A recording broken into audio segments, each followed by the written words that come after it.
Olá, meus queridos irmãos e amigos do Seminário Paulo Leivas Macalão. Sou o pastor Jaime Júnior, é um prazer estar aqui com vocês com essa nova matéria que se chama Hermenêutica, a arte de interpretar textos. Uma matéria de extrema importância para qualquer aluno, estudante de teologia, ainda que seja um seminário básico, é extremamente importante porque ela cita e orienta alguns princípios para podermos interpretar a Bíblia com base em algumas regras que irão ajudar em muito. Essas regras de hermenêutica podem ser aplicadas para qualquer pessoa, qualquer segmento religioso e principalmente para pessoas que, com sinceridade, querem entender a mensagem de Deus, a mensagem dos seus escritores, o propósito dessa mensagem para todos os seus leitores. Então é uma ferramenta que irá te ajudar em muito. E para nós é um prazer ter você nos acompanhando em mais essa matéria. Que Deus te abençoe. Seja muito bem-vindo para estar aqui conosco. Vamos agora começar com relação ao conceito, né? O vocábulo hermenêutica vem de duas expressões gregas. A primeira é hermenêuticos, que significa interpretação, e hermenêutis, que significa intérprete. Em suma, a hermenêutica é a arte de interpretar texto. Ela tem por objetivo aproximar o leitor o mais próximo possível da ideia do autor de um texto. No contexto da teologia, nós temos a hermenêutica como aquela área que trata da interpretação das Escrituras. Por que a hermenêutica é tão importante? Nós já vimos antes que a hermenêutica é uma ciência que ajuda um determinado estudante a dominar e se aproximar de um determinado texto com algumas ferramentas que ajudem na sua compreensão. Isso aí no aspecto científico, mas também no aspecto aqui para nós, da teologia. Nesse sentido, nós vamos ver algumas informações e algumas afirmações importantes sobre a importância da hermenêutica. Primeiro, porque ela não é dispensável. Mesmo o crente cheio do Espírito Santo, cheio de Deus, cheio de graça de Deus, esse crente não pode dispensar as ferramentas da hermenêutica, porque há partes em que a revelação de Deus irá tornar efeito na nossa vida, mas há coisas que Deus deixou a mente humana, a ciência humana, para poder descobrir. E Deus colocou ferramentas para que nós possamos usar para nos aproximar do sentido do texto bíblico. Então, mesmo o crente mais cheio do Espírito Santo não pode dispensar o uso da hermenêutica. Segunda observação importante, as regras de hermenêutica não servem apenas para o evangélico. Como nós falamos anteriormente, qualquer segmento religioso pode e deve aplicar essa regra. Isso é muito importante porque qualquer pessoa que tem sede de Deus, há uma passagem nas Escrituras que o próprio Jesus fala: bem-aventurado aquele que tem fome e sede de justiça. A pessoa que quer o correto, a pessoa que quer a verdade, não a sua verdade, mas a verdade de Deus. Então ela vai usar ferramentas em que Deus disponibilizou para que qualquer segmento possa usá-la e ali tirar suas conclusões. A Bíblia, ela possui uma linguagem simples, clara, objetiva, para tratar das verdades celestiais em linguagem comum. Nós vemos que a Bíblia não foi escrita para grandes filósofos, para estadistas, para cientistas. A Bíblia foi escrita para o povo. E por causa disso, qualquer pessoa, quando lê as Escrituras Sagradas, independente da sua formação cultural, ele pode aprender dali e tomar para si vários ensinamentos sobre a pessoa de Deus, sobre a pessoa da santidade, sobre a questão da santidade de Deus, os ensinos de Deus, o que Deus requer do homem, como fé, arrependimento, serviço, boas obras, sobre a questão da santidade, salvação, amor de Deus, Jesus Cristo. A pessoa, ao ler os evangelhos, ao ler as Escrituras, ela consegue aprender, tirar dali aprendizagem para a sua vida. Mas, mesmo que ela tenha sido realizada, confeccionada com essa linguagem comum, popular, nós sabemos que há pontos ali que são mais difíceis de elucidar, e logo mais abaixo nós vamos entender por que esses pontos são difíceis, quais são os fatores que nos dificultam a entender com mais precisão determinadas passagens. Logo mais a seguir, nós iremos ver. O próprio apóstolo Pedro, na época, falou que com relação às epístolas de Paulo, havia dificuldades, pontos difíceis de entender, em que os indoutos e incautos, e até os de má fé, se servem dessa dificuldade para transtornar a mensagem do Evangelho. Isso é muito comum, justamente pela falta de ferramentas para poder estudar com mais precisão as verdades bíblicas. Aí a fonte para várias seitas, para várias heresias. Então, nós vemos uma coisa muito importante, que da importância com relação a esse estudo, porque ela se faz necessária e importante devido aos abismos que se interpõem entre o leitor e o texto que ele está lendo. Que abismos seriam esses? Nós temos abismo histórico, São eventos que aconteceram há mais de 2.000 anos atrás, alguns há quase 3.000 anos atrás. Então, para nós entendermos certas informações, nós devemos ter um pouco de conhecimento histórico, contexto histórico, para podermos entender o porquê daquela passagem. Nós temos aí o abismo cultural, a maneira de ver o mundo, a cultura daquela época é totalmente diferente da nossa. Nós temos aí o abismo linguístico, As línguas que comporam as escrituras, nós temos o grego, nós temos o hebraico, temos o aramaico. Mesmo de uma língua atual, como do inglês para o português, algumas palavras oferecem dificuldade quando nós vamos traduzir. Imagine para uma língua de 3.000 anos atrás, 2.000 anos atrás.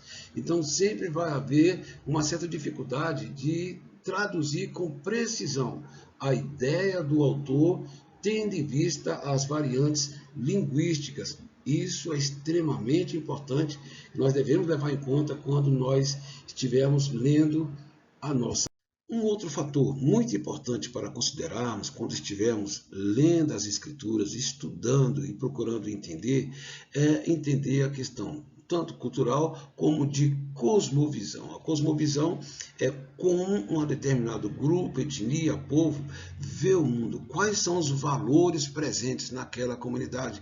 Por exemplo, nós temos aí sobre o casamento, como era visto a questão do casamento naquela época. Naquela época nós sabemos que era muito comum, até os dias de Jesus era muito comum, o divórcio era dado com muita facilidade, um homem poderia ter várias mulheres, Vemos a questão do concubinato, que era permitido o casal ter uma concubina, para ali também ajudar no processo de geração de filhos, o que para nós seria um absurdo. Naquela época também era muito comum a escravidão. Nem o apóstolo Paulo achava estranho, nós não vamos ver Paulo condenando a escravidão, o que para nós, hoje, na nossa cultura, é um absurdo. Mas isso se trata de compreender os valores e como determinada cultura, povo, vê certos valores no seu contexto, da sua época, para podermos compreender. Outra coisa muito importante, nós já vimos aí a questão da língua, mas a variação linguística é muito importante, mas nesse contexto da língua, agora trazendo para a nossa época, é muito importante compreender gramaticalmente a Bíblia antes de compreendê-la teologicamente. É muito importante que o leitor da Bíblia tenha domínio de alguns princípios, das regras gramaticais da sua língua, justamente porque se ele estiver lendo e não estiver dominando alguns princípios de regras gramaticais, ele pode estar lendo errado. Eu já vi muito nas nossas igrejas, quando nós temos leituras públicas, a pessoa lê expressões que são de futuro como se fosse no passado. Por exemplo, comprarão com o final aotil, sempre que terminar aotil, comprarão, que indica uma ação futura.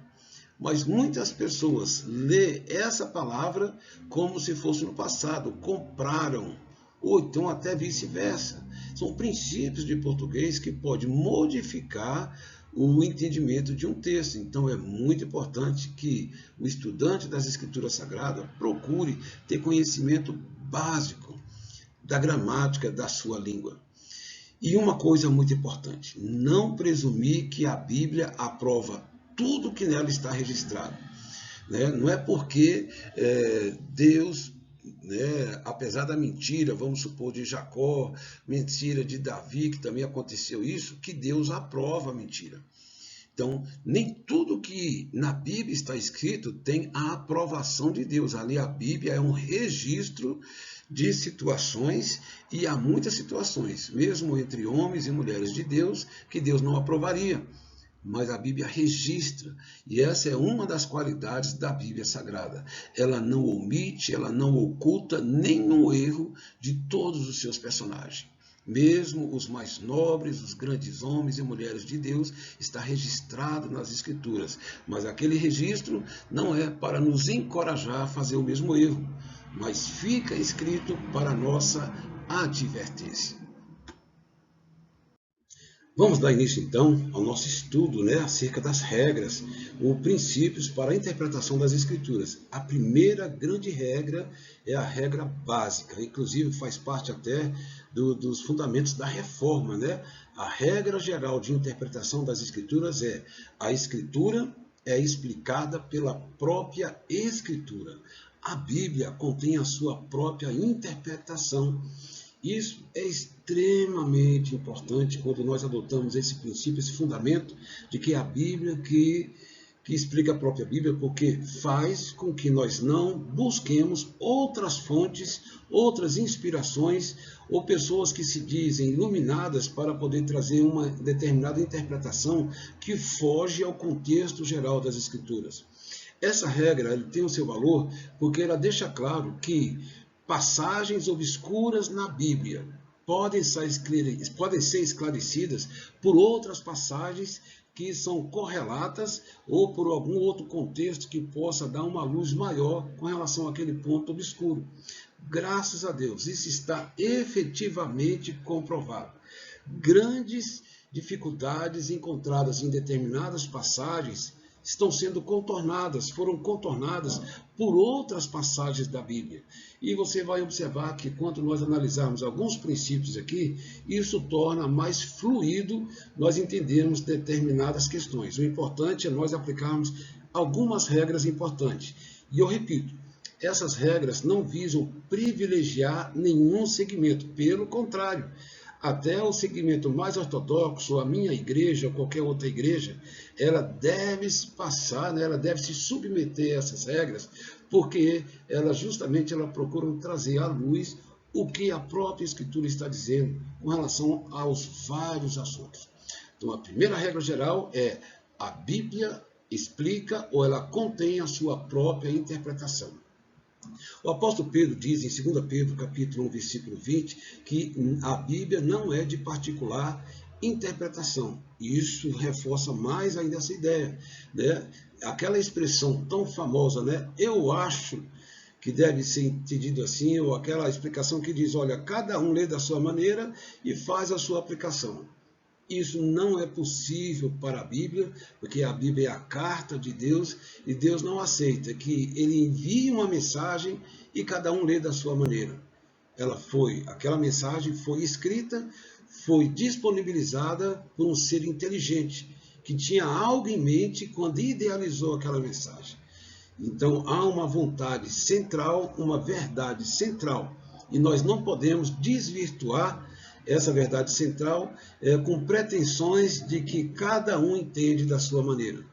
Uma coisa muito importante é que a Bíblia tem o seu caráter santo, perfeito e inspirado por Deus. Ou seja, a mente de Deus está em tudo que foi organizado. Nós cremos que a Bíblia é a palavra de Deus. O próprio Jesus diz que a Bíblia é a palavra de Deus. Paulo diz que toda a Escritura é inspirada por Deus e tem o seu propósito de trazer edificação, para que não sejamos levados por nenhum vento de doutrina. Não podemos esquecer que os movimentos heréticos eles surgem em decorrência de uma má interpretação, má aplicação de um texto bíblico. Mas não podemos esquecer também que esse fato já surgiu lá no Jardim do Éden, quando Satanás, incorporado na serpente, usou de um mandamento de Deus dado a Adão e Eva, acrescentando alguma informação, distorcendo aquela informação. Inclusive, a própria Eva também distorceu um pouco a informação que Deus tinha dado. Então, sempre que nós acrescentamos ou tiramos algo da palavra de Deus, nós seremos prejudicados, porque ela deixou de ser a palavra e a verdade de Deus. E sempre que isso acontece, né, que se transtorna um sentido original, aí há uma grande brecha para o surgimento de seitas, heresias, apostasias e distorções tão comum nos nossos dias, né? A aplicação errônea de texto das Escrituras permite expressões como a que nós vamos dizer aqui agora. É uma frase muito comum, um provérbio popular que diz: com a Bíblia nós podemos provar o que se quer. De certa forma, nós entendemos que realmente a pessoa, se quiser usar a Bíblia com má intenção, ela pode se servir de um versículo isolado para provar uma ideia dela. A própria Bíblia diz lá no Salmo, em que o autor afirma: Deus não existe. Diz o nécio, diz o tolo, Deus não existe. Uma pessoa com má fé, né, com mau intento, ele pode dizer: olha, a própria Bíblia diz que Deus não existe. Ele pega uma passagem isolada da Bíblia e monta ali uma estrutura de fé para ele. Então, realmente, nesse sentido, quando se tem má fé, a Bíblia prova o que se quer. Por isso, inclusive, existem tantas religiões, porque elas se servem da Bíblia, mas quando nós vamos analisar todos os fundamentos daquele segmento religioso, ela não está de acordo com a verdade geral de Deus. Eles se serviram de alguns pontos para montarem a sua estrutura de fé. Por isso, isso acontece, né? De aplicar essa regra, né? A Bíblia se prova o que quer para quem a lê de forma errônea e não utiliza a hermenêutica. Quando não utilizamos as regras de hermenêutica, surge então um grande espaço para essas heresias, esses entendimentos errôneos acerca das Escrituras.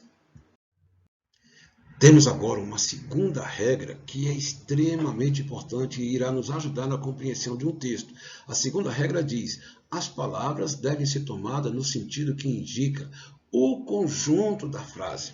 Enquanto na primeira regra você viu lá a observação que as palavras devem ser tomadas no sentido usual e comum da época. Você viu uma determinada palavra que lhe chamou a atenção, é importante você ver naquela época o que tinha aquele significado. Mas às vezes, mesmo você recorrendo a isso, não ficou muito claro ainda o sentido daquela palavra. Então você vai para a segunda regra. Procure entender aquela palavra no sentido do conjunto da frase. O conjunto da frase influi no sentido das palavras.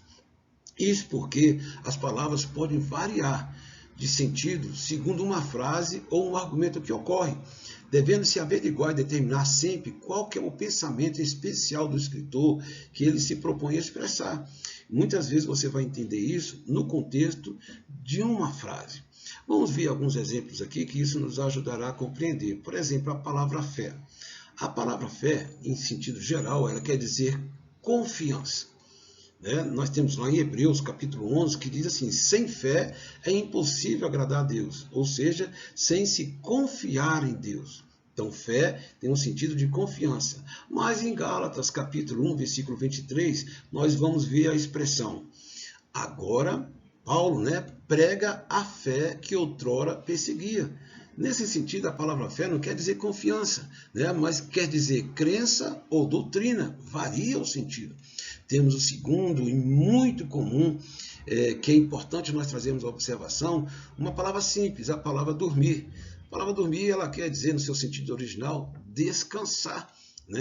Nós vimos ali em Gênesis, que era o capítulo 41, versículo 5, em que Jacó depois dormiu e sonhou. É o sentido original da palavra dormir. Mas nós vamos ver alguns outros textos que a palavra dormir não tem esse sentido. Em 1 Reis, capítulo 2, versículo 10, nós vamos ver que Davi dormiu com seus pais. Essa expressão no seu contexto indica que Davi morreu. Ou seja, e dá a expressão que diz, em vez de dormir, e Davi, ou determinado fulano, descansou com seus pais. Tanto dormir como descansou nesse contexto quer dizer morreu, foi sepultado. É uma expressão cultural. Em 1 Tessalonicenses, capítulo 4, versículo 14, nós vemos Paulo dando uma exortação. Irmãos, não quero que vocês sejais ignorantes acerca dos que dormem. Paulo está deixando claro ali nessa passagem de 1 Tessalonicenses que esses dormem aí não é pessoas que estão dormindo no sono de descanso.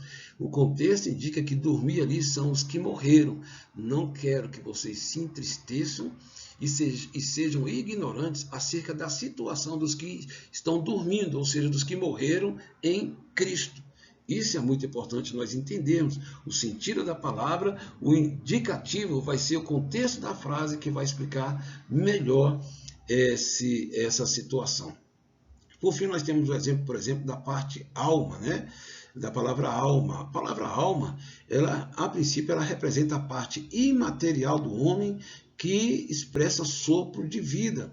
Nós vemos lá em Gênesis, capítulo 2, versículo 7, que diz que formou o Senhor Deus o homem do pó da terra, soprou em suas narinas o fôlego de vida e o homem foi feito alma vivente. Aquele sopro gerou vida. Os animais também têm alma, eles têm esse sopro de vida, né? Esse sopro de animação que fazem com que os animais vivam. Os homens vivem porque tem esse sopro, esse princípio de vida. Então, a princípio, a palavra alma quer dizer o fôlego de vida. Mas essa mesma palavra, o próprio setor diz que o homem, o próprio versículo diz que o homem foi feito alma vivente. Ou seja, ele também está indicando que muitas vezes a palavra alma está querendo indicar uma pessoa. Isso é muito comum até no português, né? Quando a pessoa chega e fala, não vi uma alma vivente no meu trabalho quando eu cheguei lá. Ou fui para a igreja, não vi uma alma sequer para estar comigo na vigília. Então nós vemos aí, até nos dias atuais, que a palavra alma também se reporta a uma pessoa, né? E a alma também como fonte das emoções. Nós vimos lá em Lucas, capítulo 1, versículo 46, em que Maria diz, a minha alma se alegra em Deus, meu Salvador. Ela querendo expressar, então, que a sua alegria vem do mais profundo do seu ser. Amarás o Senhor teu Deus de todo entendimento, de toda a tua alma, com todo o seu ser interior, com todas as suas emoções. Amar a Deus ardentemente. Então, é o contexto que vai dizer o que aquela palavra efetivamente quer dizer.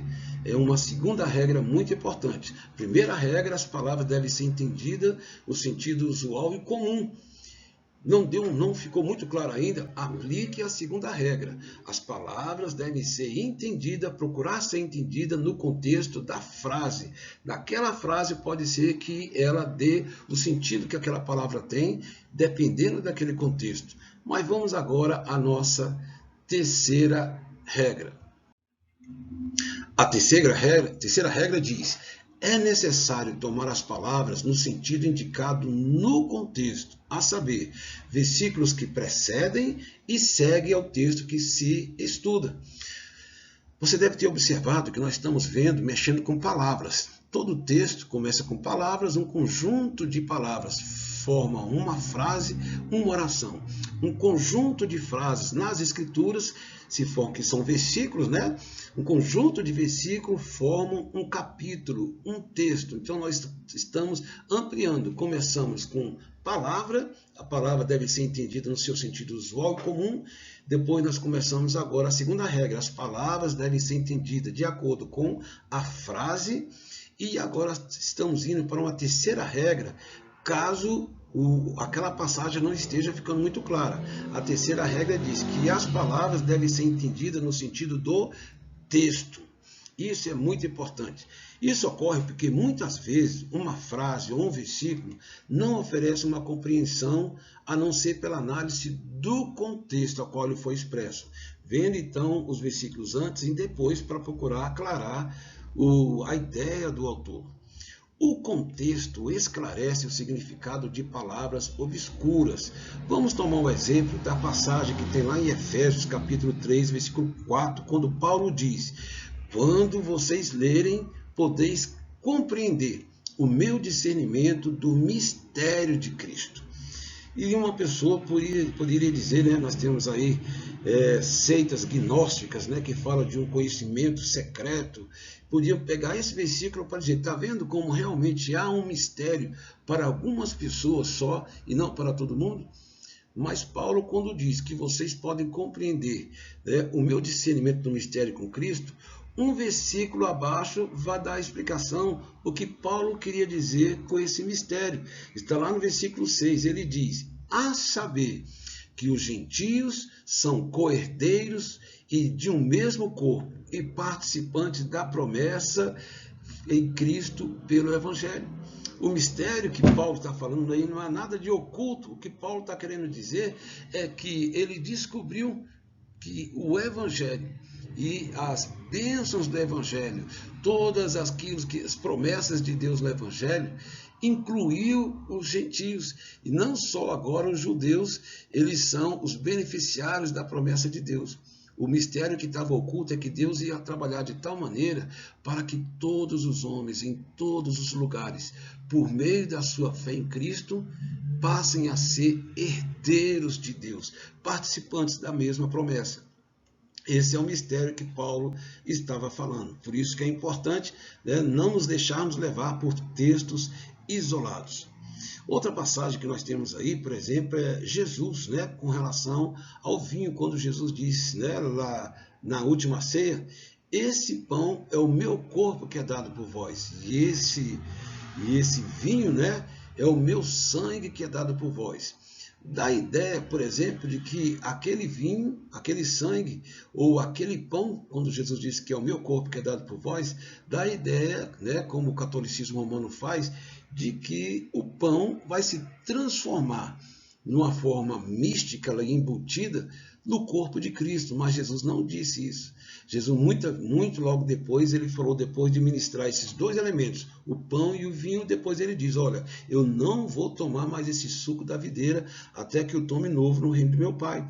Então Jesus deixou claro que aquele sangue não é o sangue místico de Jesus que está ali se transformando, né? Ele representa o sangue que haveria de ser derramado na cruz do Calvário. Só há uma representação, tanto é que a Santa Ceia ele só tem um propósito de memorial, né? Fazer isso todas as vezes para vos lembrardes. Então, o memorial é o objetivo da Santa Ceia. Não há toda vez ali uma transformação dos elementos no corpo e no sangue de Jesus. Uma palavra obscura pode ser esclarecida no contexto pelo seu sinônimo ou por uma palavra oposta, né? Nós vemos ali, por exemplo, em Gálatas, capítulo 5, versículo 19, né, a 22, a seguir, que Paulo fala que a carne milita contra o espírito, e ali ele fala sobre as obras da carne: facção, inveja, ciúmes, malícia, prostituição. Ele classifica quais são as obras da carne. E logo em seguida, depois, ele fala dos frutos do espírito. Então, por carne ali, não há como se levar ao pé da letra que carne se refere só ao nosso corpo em si, ou uma carne comum. Fica claro que carne, naquele contexto, né, pelo antônimo que ele tem na sua palavra oposta que tem com relação ao espírito, que carne se refere à nossa velha natureza, com as suas paixões que se inclinam para o mal, em oposição ao fruto do espírito, que, como a influência do próprio Deus dentro de nós, nos leva para outros valores, né? Uma palavra que expressa uma ideia geral e absoluta deve ser tomada em sentido restritivos, né? Então isso é muito importante que nós vamos ver algumas situações em que nós podemos encontrar um texto e, a partir daquele texto, tirar conclusões apressadas. Vamos ali, por exemplo, no caso de Salmos, capítulo 7, versículo 8, em que Davi fala bem assim: julga-me segundo a minha retidão e segundo a integridade que há em mim. Se pegarmos esse versículo, né, isolado, nós vamos ver que Davi está querendo dizer que ele não tem pecado e que ele é justo diante de Deus. Mas isso ali é um caso específico, né? Ele não está se apresentando como homem perfeito e sem pecado, mas aquele contexto ele está falando de calúnias que ele estava recebendo, ele estava sendo caluniado por Cuxi, e ali ele estava apresentando diante de Deus que aquelas calúnias que ele estava falando contra eles não tinha fundamento.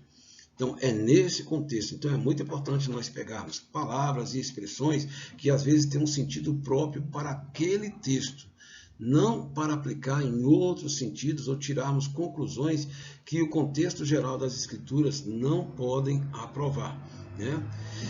Uma observação importante é que, às vezes, é preciso estar atento para o fato de que uma narração ou um evento ele pode ser interrompido por um parêntese, longo ou curto, né? Mas isso acontece muito nas Escrituras. Às vezes o autor começou uma determinada ideia e ele interrompe. Paulo faz muito isso, interrompe para trazer uma informação, alguma coisa que ele acha importante, e depois ele volta a dar continuidade àquela ideia. Houve um parênteses.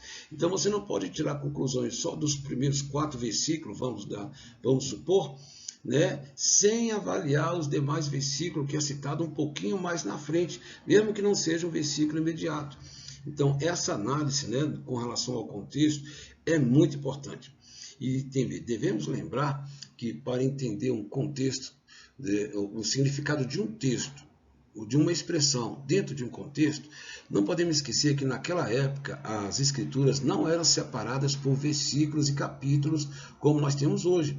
Então, hoje, se nós formos fazer uma readaptação da Bíblia textual, muitas coisas que estão separadas num capítulo posterior, na verdade, ele deveria estar enquadrado no capítulo anterior, porque é uma conclusão de uma ideia. Mas quando assim fizeram, eles julgaram segundo o entendimento deles. Então, é muito importante que, às vezes, um texto, ele vai além de um determinado capítulo, ele entra no outro, porque é ali que vai fechar a ideia do autor. Nós devemos estar muito atentos para isso também. E nós temos agora a 4ª regra. É preciso levar em consideração o objetivo ou desígnio do livro ou passagem que ocorre às palavras ou expressões obscuras. É preciso levar em consideração o objetivo ou desígnio do livro. Isso é importante porque, às vezes, o público a quem está sendo dirigido, isso é muito comum nas epístolas. Nós temos textos, por exemplo, de Romanos, que foi escrito para um público romano.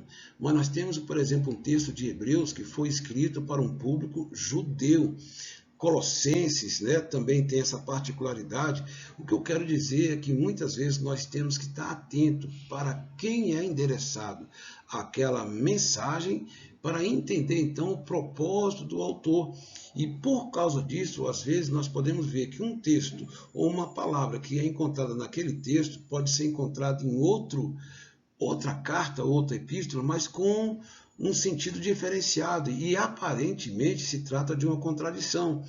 E isso pode acontecer se não levarmos em conta essa regra, avaliar cada coisa segundo o propósito específico daquele livro, né? Vamos ver aqui algumas coisas muito importantes, né?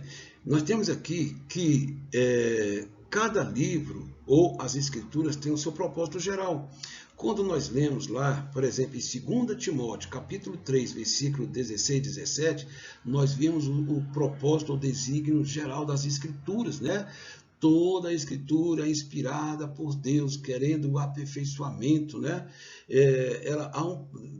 Dos santos, né? Querendo ali levar todos a uma maturidade, uma verdadeira compreensão da vontade de Deus. Então, nós vemos, por exemplo, lá em 2 Timóteo 3,16, que mostra o desígnio geral das Escrituras. Trazer aos homens o conhecimento de Deus e, com esse conhecimento, promover a maturidade, para que não sejamos levados a qualquer vento de doutrina. É o propósito geral das Escrituras, né? Por exemplo, nós temos também o desígnio geral de um livro específico. Vamos ver o livro de Provérbios. Provérbios, capítulo 1, versículo 1 e 4, nos diz: Provérbio de Salomão, filho de Davi, e aí nós vemos as passagens, para dar aos simples prudência e aos moços conhecimento e bom siso. Esse é o propósito geral do livro de Provérbios. Temos também o desígnio geral dos evangelhos. Quando nós lemos, por exemplo, em João, capítulo 20, versículo 31, ele fala lá sobre os milagres de Jesus, né, e os ensinos de Jesus, e ele conclui dizendo: esses, porém, foram escritos para que creais que Jesus é o Cristo, Filho de Deus, e crendo nele, você tem a vida. Então, esse aí, versículo sintetiza o propósito geral de todos os evangélicos, é trazer os ensinos de Cristo para que nós, crendo, recebamos a vida de Cristo, a salvação de Cristo dentro de nós. É um propósito, desígnio geral dos evangelhos. Conhecer os desígnios permite compreender pontos obscuros e compreender textos contraditórios ou aparentemente contraditórios, né? Nós vemos duas situações aí, por exemplo, nós temos o termo de Gálatas, que Paulo está escrevendo para os Gálatas, né? Habitantes da Galácia, ali da Ásia Menor. E nós temos também a Epístola de Tiago. A Epístola de Tiago, Tiago está escrevendo ali para os crentes. E nós vamos ver ali que, enquanto Paulo fala na epístola de Tiago que o homem é salvo não pelas obras, mas pela fé, Tiago, lá na sua epístola, fala que o homem não é salvo só pela fé, mas pelas obras. Parece que ele está em contradição com Paulo, que diz que o homem é salvo pela fé. Mas não há contradição. Nós devemos, então, recordar que nós devemos ver o desígnio do livro. Paulo está escrevendo para os Gálatas, que eram gentios, mas uma comunidade de judeus legalistas. Foram ali na ausência de Paulo e modificaram a essência do evangelho e ensinaram que os Gálatas, para serem salvos, deveriam guardar a lei de Moisés.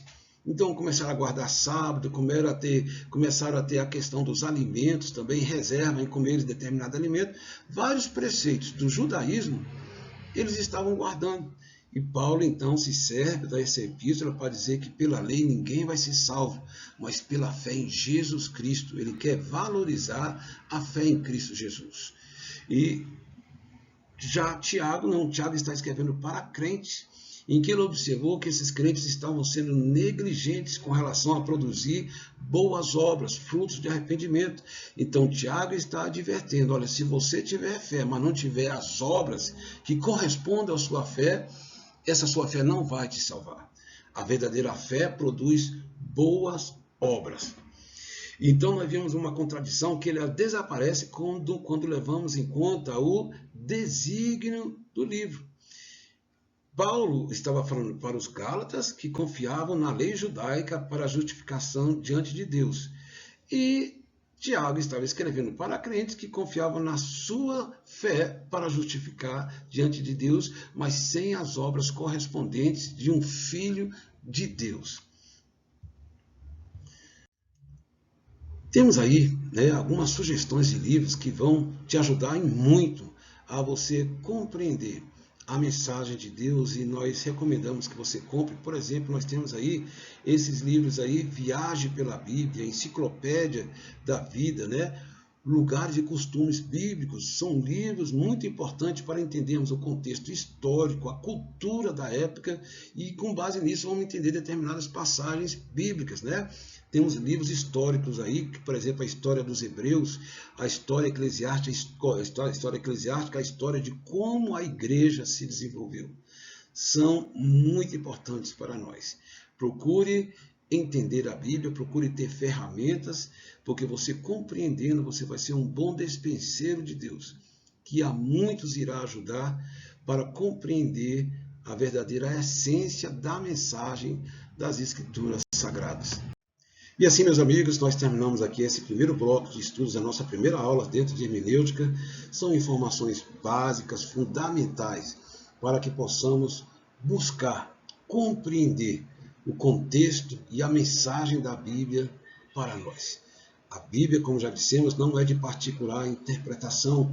Não podemos jamais usar aquela máxima, eu acho que tal palavra quer dizer isso, e cada um deve buscar entender da sua maneira e aplicar para si. A Bíblia não aceita essa filosofia. A Bíblia é uma mensagem que tem um autor. O seu autor é o próprio Deus. Há um propósito quando essas mensagens forem escritas. Portanto, Deus não aceita essa ideia de cada um ler da sua maneira e fazer a sua aplicação pessoal. Há uma verdade central, e é essa verdade que nós devemos buscar, o que Deus queria dizer através dos seus escritores através de determinado texto. Isso é possível. A Bíblia por si só, como já vimos, ela explica a própria Bíblia. E temos as demais ferramentas que podem nos ajudar. Se aprofunde, procure ler mais, procure conhecer mais a mensagem de Deus para você. Ficamos por aqui e você pode acompanhar as demais aulas ali, né, na nossa página, né, no nosso canal, Pastor Jaime Júnior, PSB. Deus te abençoe, em nome de Jesus.